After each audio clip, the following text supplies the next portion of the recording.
तो जैसा कि लास्ट पार्ट के एंड में हम लोगों ने देखा था कि लैंडलॉर्ड ने चेंगसाओ से ब्लैक टोकन मांग लिया था और अब आगे एपिसोड की शुरुआत में हम लोगों को लैंडलॉर्ड को दिखाया जाता है जो कि अपना हाथ आगे की ओर बढ़ा देता है। इस पर चेंगसाओ लैंडलॉर्ड को बताने लगता है कि ब्लैक कार्ड को मैंने अपने साथ नहीं लाया है। इस बात को सुनकर लैंडलॉर्ड को थोड़ा सा गुस्सा आ जाता है और वो बोलता है तुम्हारे पास कोई भी ब्लैक टोकन नहीं है और तुम्हारी इतनी ज्यादा हिम्मत हो गई कि तुम इस जगह पर इतने ज्यादा बकवास करने की हिम्मत कर रहे हो। साथ ही मुझे पता चल गया है कि अब तुम कोई भी वीआईपी नहीं हो, इसलिए वो एल्डर ली को इन लोगों के ऊपर अटैक करने के लिए बोलता है। इस पर एल्डर ली भी यहाँ पर अपनी पावर को एक्टिवेट कर लेता है जो कि बहुत ही ज्यादा होता है। इस चीज को देखकर ओल्ड मैन डाजी भी यहाँ पर फाइट के लिए बिल्कुल तैयार हो जाता है, लेकिन जैसे ही यहाँ पर एल्डर ली अपनी एनर्जी को रिलीज करता है तो इस चीज की वजह से ओल्ड मैन डाजी को प्रॉब्लम होने लगती है क्योंकि एल्डर ली सच में बहुत ही ज्यादा पावरफुल था। लेकिन तभी चेंगसाओ एल्डर ली को कुछ देर रुकने के लिए बोलता है। इस पर एल्डर ली लैंडलॉर्ड की ओर देखने लगता है। इस पर लैंडलॉर्ड भी कुछ देर रुकने के लिए बोल देता है। इसके बाद चेंगसाओ लैंडलॉर्ड को बताने लगता है कि ब्लैक कार्ड वीआईपी को सभी मुख्यालयों में दर्ज किया जाता है,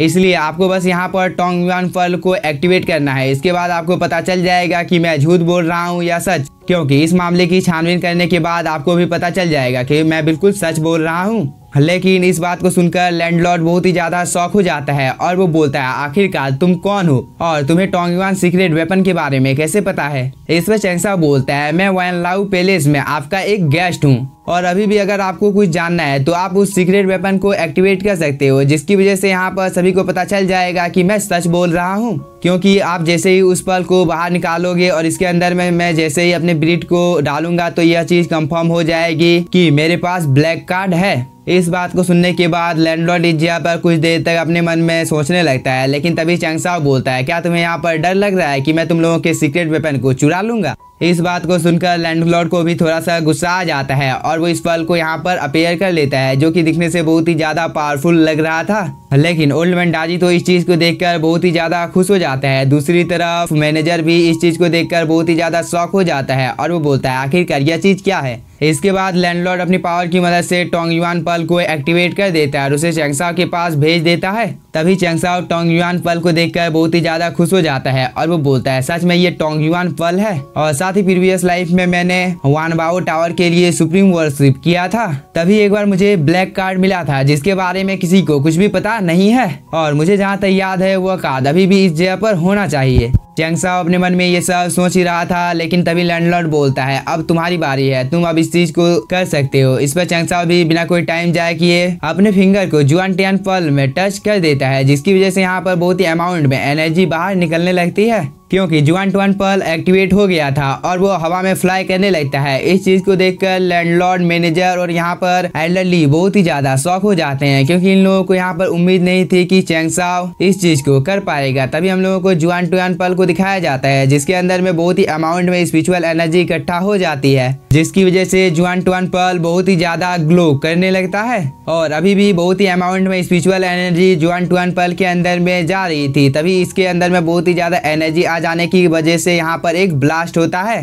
इस चीज को देखकर चेंगसाओ मन ही मन में बहुत ही ज्यादा खुश हो जाता है क्योंकि चेंगसाओ का नाम इस जगह पर अपीयर हो गया था। इस चीज को देखकर यहाँ पर लैंडलॉर्ड बहुत ही ज्यादा शॉक हो जाता है क्योंकि इस जगह पर ब्लैक टोकन अपीयर हो गया था जो कि दिखने से बहुत ही ज्यादा कूल लग रहा था। इस चीज को देखकर लैंडलॉर्ड बोलता है इस लड़के के पास वास्तव में ब्लैक कार्ड है। तभी ब्लैक कार्ड चेंगसाओ के पास चला जाता है। इस चीज को देखकर लैंडलॉर्ड बहुत ही ज्यादा खुश हो जाता है और वो बोलता है आपका हम लोगों के वान लाओ पैलेस में स्वागत है और कुछ देर पहले जो कुछ भी हुआ था उन सब चीजों के लिए मैं माफी चाहता हूँ क्योंकि ये बहुत ही ज्यादा खुशी की बात है कि आप जैसा वीआईपी हम लोगों के इस जगह पर घूमने के लिए आया है। लेकिन तभी मैनेजर आकर यहाँ पर लैंडलॉर्ड को कुछ उल्टी सीधी बातें बताने लगता है, लेकिन लैंडलॉर्ड उसे धक्का मारकर दूर कर देता है जिसकी वजह से मैनेजर दूर जाकर गिरता है। इसके बाद लैंडलॉर्ड यहाँ पर मैनेजर को बहुत ही ज्यादा डांटने लगता है कि तुमने मुझे यहाँ पर बताए बिना वान लाओ पैलेस में आए हो और तुमने यहाँ पर हम लोगों के गेस्ट की बहुत ही ज्यादा बेइज्जती की है, इसलिए मैं यहाँ पर सोच रहा हूँ कि तुम्हें कौन सा सजा दिया जाएगा। इस बात को सुनने के बाद मैनेजर बहुत ही ज्यादा डर जाता है, लेकिन तभी लैंडलॉर्ड चेंगसाओ से यहाँ पर माफी मांगने लगता है कि यहाँ पर जो कुछ भी हुआ था वो सब मेरी गलती थी क्योंकि मुझे खुद आकर आपसे यहाँ पर बात करनी चाहिए थी, इसलिए यहाँ पर जो कुछ भी हुआ है क्या इन सब चीजों के लिए आप मुझे माफ कर सकते हो। इस पर चेंगसाओ कुछ भी नहीं बोलता है और वो बस ब्लैक टोकन की ओर देखे जा रहा था क्योंकि वो ब्लैक टोकन को पाकर बहुत ही ज्यादा खुश हो गया था। इस चीज को देखकर लैंडलॉर्ड बोलता है मुझे नहीं पता है कि आपको क्या चाहिए, इसलिए आप क्या मुझे बता सकते हो कि इस जगह पर आप किस काम से आए थे? और अगर आप बोलो तो यहाँ पर मैं इस मैनेजर को भी जान से मार डालूंगा। इस पर चैंग साओ ब्लैक टोकन को डिसअपीयर कर लेता है और वो मैनेजर की ओर देखने लगता है। लेकिन इस चीज की वजह से मैनेजर बहुत ही ज्यादा डर जाता है और वो यहाँ पर लैंडलॉर्ड से माफी मांगने लगता है कि प्लीज आप मेरी जान को बख्श दीजिए, क्योंकि अब से मैं अब हमेशा आपकी आज्ञा का पालन करूंगा। इसके बाद वो चैंग साओ के सामने झुककर माफी मांगने लगता है, क्योंकि लैंडलॉर्ड ने यहाँ पर अपने मुंह को फेर लिया था, इसलिए मैनेजर के पास कोई दूसरा रास्ता नहीं होता है। और वो चैंग साओ को बोलने लगता है कि मैं बहुत ही ज्यादा छोटा इंसान हूँ, इसलिए मैं बड़े इंसान की पहचान नहीं कर सका। क्या आप यहाँ पर इस गलती के लिए मुझे माफ कर सकते हो?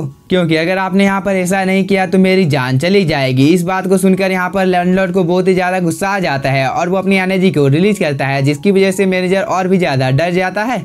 लेकिन तभी चैंग साओ यहाँ पर लैंडलॉर्ड को रोक देता है और वो बोलता है ये बहुत ही ज्यादा छोटी सी बात है, और रही बात मैं इस जगह पर किस लिए आया हूँ, तो मैं यहाँ पर बिजनेस करने के लिए आया था, इसलिए मैं चाहता हूँ कि इन सभी लोगों को इस जगह से जाने दो। इस बात को सुनकर मैनेजर बहुत ही ज्यादा खुश हो जाता है और वो यहाँ पर चैंग साओ को कंटिन्यू थैंक यू बोलने लगता है। इसके बाद मैनेजर लैंडलॉर्ड के पास आ जाता है और लैंडलॉर्ड बोलता है सच में आप बहुत ही ज्यादा काइंड हार्टेड पर्सन हो, और साथ ही वह इन दोनों को नीचे जाने का भी आदेश दे देता है। और यहाँ पर इन दोनों ने जो कुछ भी किया था इस चीज के बारे में एक बार अच्छी तरीके से सोचने के लिए बोलता है। इस पर एल्डर ली और मैनेजर बोलता है ठीक है एल्डर ठीक है। तभी लैंडलॉर्ड बोलता है तुम लोग आते समय इस जगह पर हम लोगों के लिए सबसे ज्यादा अच्छी चाय लेकर यहाँ पर आना। इस बात को सुनने के बाद ये दोनों इस जगह से अपनी जान को बचाकर भाग जाते हैं। इसके बाद लैंडलॉर्ड चैंग साओ को बैठने के लिए बोलकर अपने बारे में बताने लगता है कि मेरा नाम कांग सिंगटोंग है और मैं वानलाओ पैलेस का लैंडलॉर्ड हूँ, लेकिन मुझे यहाँ पर पता नहीं है कि आपका नाम क्या है। इस पर चैंग साओ बोलता है मेरा नाम चैंग साओ है। इस बात को सुनकर लैंडलॉर्ड बहुत ही ज्यादा खुश हो जाता है और वो बोलता है आखिरकार तुम्हारा नाम चैंग साओ है। लेकिन तभी चैंग साओ बताने लगता है कि आपकी पावर को देखने के बाद मुझे पता चला है कि आप हेवन मार्शल एम्परर के लेवल से थोड़ी सी दूर है ना।